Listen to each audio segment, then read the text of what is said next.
But what I want to really share with you is my favorite dua in the Quran. And I think it's a very relevant dua for pretty much all of us here in the audience. And to set the stage for this dua, I'm sure some of you have heard me talk about this dua before, but I personally don't care. I'm going to repeat it because فَذَكِّرْ إِنَّ فَعَتِ الذِّكْرَى, reminder has benefit. So I hope to benefit myself and all of you with this reminder. There's a powerful expression in the Quran. It's captured in 2 words. Those 2 words are قُرَّةَ أَعْيُن, the coolness of the eyes. A simple translation will yield coolness of the eyes. And it's mentioned in a number of occasions. It's also found in a hadith of the Messenger sallallahu alaihi wasallam. Okay. Before I tell you how it's used in sacred text, I want to tell you how the ancient Arabs used to use this figure of speech, this expression. It's really a figure of speech, so we can't really understand it literally. It means something more. In the Arab idiom, there were 2 expressions. Without getting too technical with you guys, there's the eyes becoming cool and the eyes becoming warm. That's the first thing I'd like you to know. The Arabs had 2 figures of speech, the eyes becoming cool and the eyes becoming warm.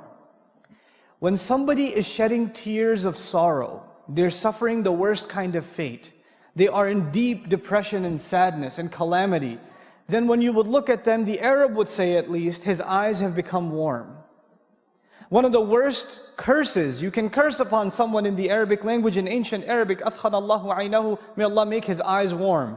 Means may he suffer the worst kinds of sorrows in his life. The exact opposite is what? The eyes becoming cool. For your sorrows, for your sadness, for your pains to be removed completely, and for you to feel peace and tranquility and joy like nothing else. And I'll give you a simple example of coolness and warmth of the eyes before I continue. Imagine you're at the airport, right? And there are 2 pairs, there's a pair of a mother and a son, and another mother and another son. But this mother is saying farewell to her son. He's flying off somewhere. And the other mother is greeting her son, who flew in from somewhere. And both of the mothers are crying. But one of them, their eyes is cool, and the others, the eyes are warm. One is shedding tears of joy. She sees her son after many years. She's crying too, but these are eyes becoming cool. The other's letting go of her son. These are what? The eyes becoming warm. You understand the difference? Right? Now, another, a few pieces of context before I go further. The poet in Arabia says, the eyes of my tribe will remain warm. And he's actually an assassin also. Yeah, poets are assassins. It's kind of an Arab thing, I guess. But so he's waiting on a sand dune, waiting to kill the tribe leader that has offended his tribe. And he makes poetry in the meantime. I guess he's got a lot of time. So he says, my tribe's eyes will remain warm until my dagger isn't warm with his blood. In other words, when I kill this guy, then my tribe's eyes will become cool. The rage, the frustration, the humiliation they feel will only disappear upon this guy's death. That's what I'm here to do, to cool the eyes of my tribe. You understand? So it's a means of relieving frustration and anger and ill feelings. That's how in which context it's used. But then there's a final context that I want to share with you in Arabic literature, where this expression is found. It's very beautiful, actually. The Arab used to travel in the desert, and there's a sandstorm. And in a sandstorm, the Arab would, wrap his face up, because obviously your face is being pounded with sand.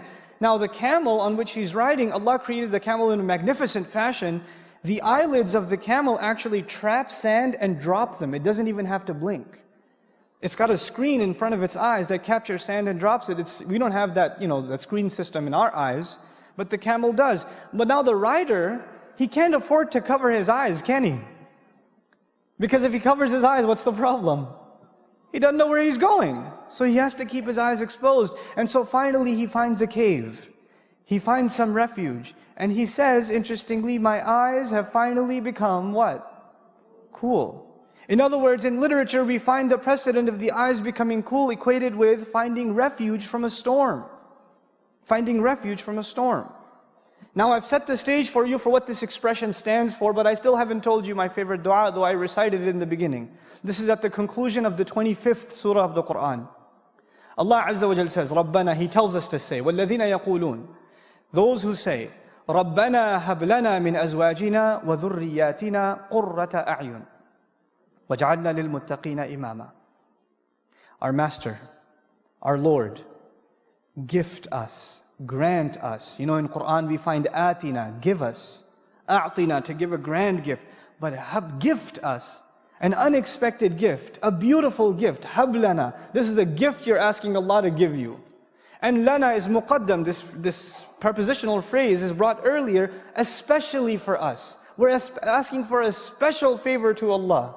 And what is this favor that we're asking Allah Azza wa Jal? Grant us from our spouses, and not just our children, which is awlad, dhurriyatina. Wa dhurriyatina, future generations of us. In other words, you're not even asking for your immediate children, but your lineage from, for generations to come. Grant us from all of them coolness of eyes. Make our eyes cool by means of our spouses and by means of our children.